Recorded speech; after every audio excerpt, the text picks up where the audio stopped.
Hello， 大家好，我是喵喵大资。没错，本集将为大家分析 Powder 的心理，以及 Powder 为什么最后成为了 Jeans，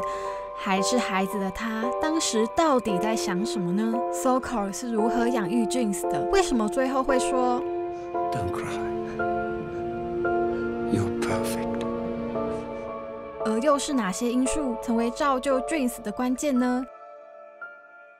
那么进入正题前，非常感谢大家在前一集 Vi 跟 Catherine 关系解析给予的鼓励，尤其是在认真交流的部分，让我了解到了不同的观点跟看法。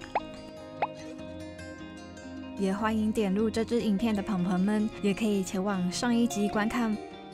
建议以及回馈的部分我也收到咯，那么请再给我一点时间，我会慢慢进行调整的。如果你还没有订阅我的频道，这是一个讲解游戏、影集解析，并偶尔分享生活的废片频道，欢迎你按下订阅并开启小铃铛，就不会错过我的新影片咯。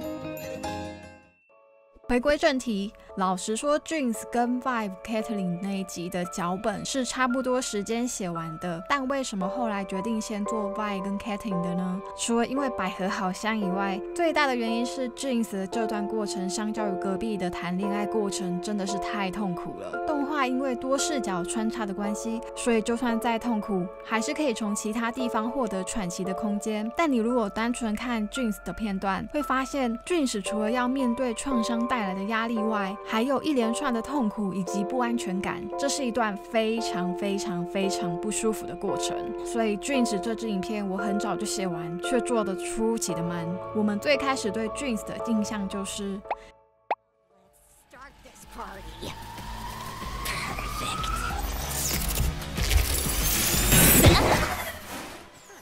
结果动画不只颠覆了我们的印象，还透彻地把他的痛苦与创伤描写得淋漓尽致，就跟小丑还有雨二里的应思聪一样。在还没有变成最后那个模样前，他们都跟我们一样是普通人，但是他们并没有这么幸运。在一连串的失败跟挫折中，他们被打得再也站不起来，光是要在资源匮乏的环境下为自己疗伤，就耗费了大半力气了，还要面对来自外界的不理解，而为了要对抗自己心中的梦魇跟这个世界，当他们再站起来的时候，已经不在乎这一切。所以 Jeans 是怎么变成这样的？这就要从他还是那个小 Powder 开始说起了。数年前 Vi 跟 Powder 在皮城与佐恩惨烈的战争中成为了战争孤儿，在没有父母的保护下，两人都有了明显的变化，其中 Vi 的变化是最明显的，这不外乎是因为在底层恶劣的环境下生存，锻炼是必要外，他必须要结带母职保护唯一的妹妹 Powder。Vi 是一名亲职化儿童，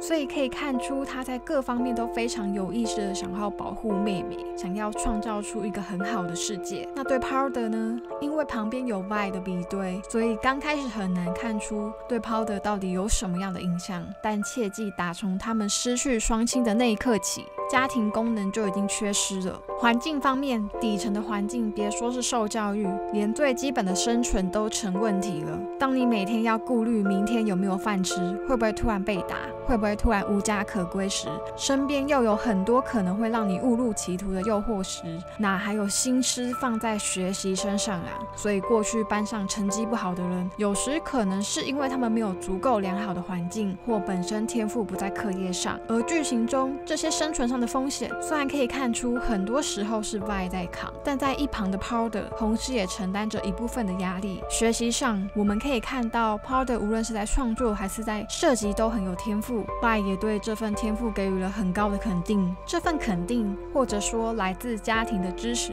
对小小的 Powder 来说非常重要。试想，你努力了很久，好不容易做出一个你觉得很棒的东西，即便对大家而言那真的很普，但就是有这么一个人愿意鼓励你，相信你，他让你相信你是值得骄傲的，是能有一番成就的。这时他的鼓励跟支持是多么的重要。同样的，对 Powder 而言， Vi 的肯定在当时足以驱赶一切的不安跟黑暗。他让 Powder 相信自己不会是那个 Jinx， 但同时也因为肯定他的人屈指可数，所以当面临挫折时，很容易变成只跟单一对象寻求关注。在 Powder 的世界里，要面对的都是很直接的生存问题。他失去本该在这个年纪应有的试错机会，几乎每次挑战都攸关是否能活下来，而且不止他一个人，有时还跟整个团队有关。这边就要讲第二个感情方面 ，Powder 的失败已经不是一两次了。当我们面对错误或失败时，无论当下是反驳、说谎、承认或其他反应，内心一定都很恐慌。而且如果你不是第一次犯错，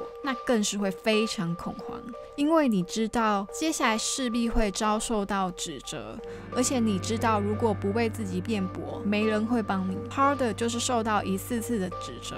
一次次担心会不会因为这次的失败就让他失去 Vi 给的爱与关注。对小小的 Powder 而言，他寻求爱、关注、安全感的来源几乎都是 Vi。Vi 姐代母职，即便再成熟，有多想保护妹妹，也终究还是个孩子。对姐妹在剧情中因为资源的匮乏，负担了许多不该是她们年纪会有的烦恼。表现都出奇的超龄。Bender 虽然收养了他们，但对他而言，要照顾的不只是她们姐妹，还有整个底层。而且从他对待的教导来看，他更注重对整个环境、所有人的责任。这些都不是现阶段的 Powder 所需要的，也自然 Powder 只能从 Vi 身上索取关注。那么整理一下，生存风险高、试错机会极少又过度承担的情况下，非常难建立自信，那也就容易自卑。家庭功能缺失，缺乏关爱与肯定，就会将注意放在特定的对象身上，对爱就容易患得患失。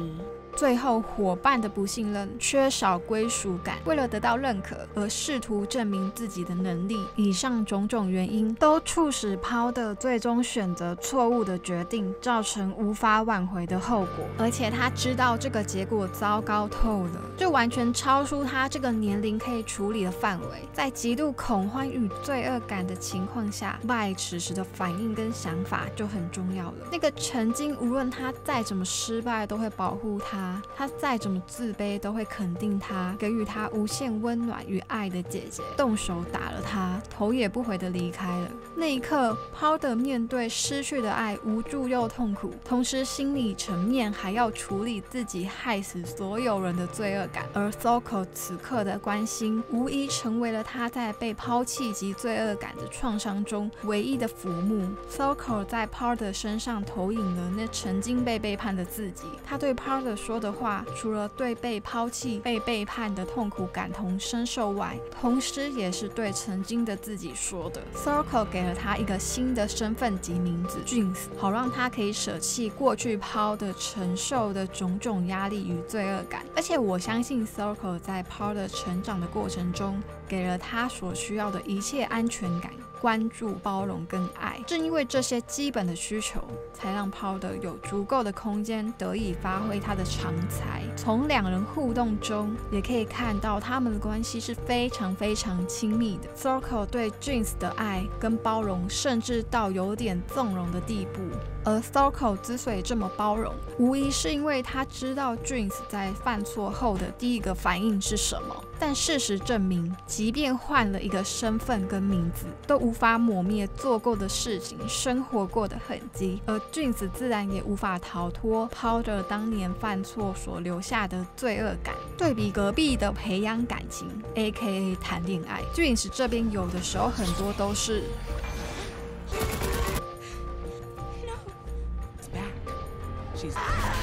而且我们可以从各种迹象看到，第一章结尾带给 Powder 的创伤有多严重，这些创伤真的都超出他负荷的范围了，因此以别种形式呈现在我们看到的 Jinx 的世界里。PTSD 大家应该都不算太陌生，是指人在遭遇或对抗重大压力后，其心理状态产生失调的问题。这些经验包括生命遭到威胁、严重物理性伤害、身体或心灵上的胁迫等。Jeans 就我个人的看法是长期且慢性的 PTSD， 只要受到一点点的刺激，就很容易回想起当时的痛苦，但很难追溯重拾当时实际的情况。而其他像自言自语、容易被诊断思觉失调症，同时还可能有躁郁症。躁郁症与忧郁症同等的折磨，因为心理处于无法稳定的状态。最明显的是他难以掌控自己的情绪，亢奋跟抑郁会在短期间内发生，而且起伏不定。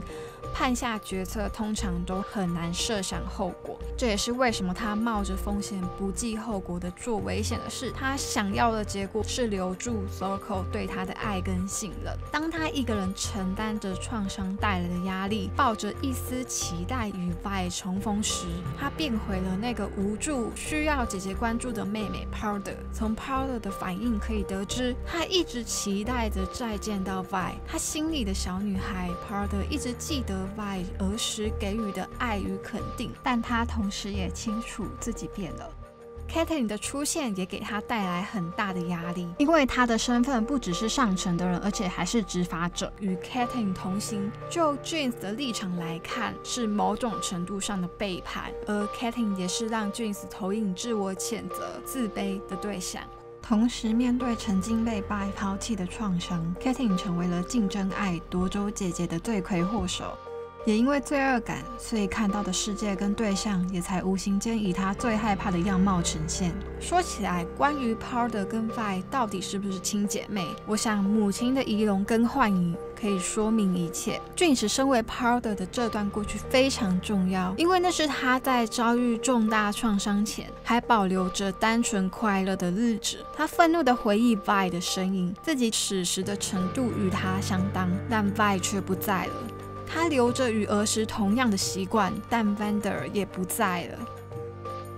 而 Sokol 的爱很简单，就是无论你今天犯下什么错，我都懂你的委屈，我都明白。这些人不能理解你，但我懂你。最重要的是，我不会抛弃你。这种爱是 Jeans 在成长的过程中渴望被理解的爱，但同时也是让他产生矛盾的爱，因为他的问题并不是舍弃过去的身份就可以解决的。Sokol 知道 Jeans 在面对的是什么，每天耳提面命地提醒着他。他的目的无疑是希望 Jeans 不要再受到伤害，但同时也斩断了 Jeans 面对创伤还要与 Vi 再次沟通的机会。Sokol 对 Jeans 充满包容的亲情爱，自始至终都希望 Jeans 最终是在他未曾得到的信任与爱中成长。他不希望让 Jeans 与 Vi 相见，生怕触碰到他的伤痛，就是过度保护的一种征兆。相较于 Sokol 这种宠爸型的疼爱与保护， Vi 因为不了解 Jeans 的成长与后续严重的创伤，自然只能用他以前认为正确的方式对待 Jeans。 因为对 Vi 来说， Powder 是他最了解的妹妹，记忆印象里的妹妹，但那个妹妹已经不是现在的 Jeans 了。最后家庭会议中，跟 Sokol 两人互相拉扯着 Jeans。Vi 的话是最让 Jeans 痛苦的，因为他的一字一句不断撕扯敲打了 Jeans 的创伤，与 Sokol 成为明显的对比。最终 Sokol 出于保护 Jeans 的心理，而将枪口对准了 Vi， 却引发 Jeans 下意识保护 Vi 的行为，而杀了 Sokol。 在这一瞬间，他才明白 Sokol 给予的爱从来只在乎他有没有受到伤害，所以即便在最后的最后，他都向 Jeans 说 I never would have given you to them. Not for anything. Don't cry. You're perfect. 而这也是他最后一次肯定并包容 Jeans。 回到前面说的，我们每个人犯错的当下，无论是什么反应，心中一定充满着恐慌跟害怕。但若是这时有人在当下安抚你害怕的情绪，跟你说没关系，那会是多么使人动容的一件事。Jeans 清楚地告诉 Vi 自己成为 Jeans 的原因，对他而言，爱他、理解他的人不在了，这一切自然都不重要了。只单看 Jeans 的部分，真的是一件很痛苦的事，因为会看到他时常会需要独自面对、处理许多问题。跟 Caitlin 出事至少还有父母帮忙不同，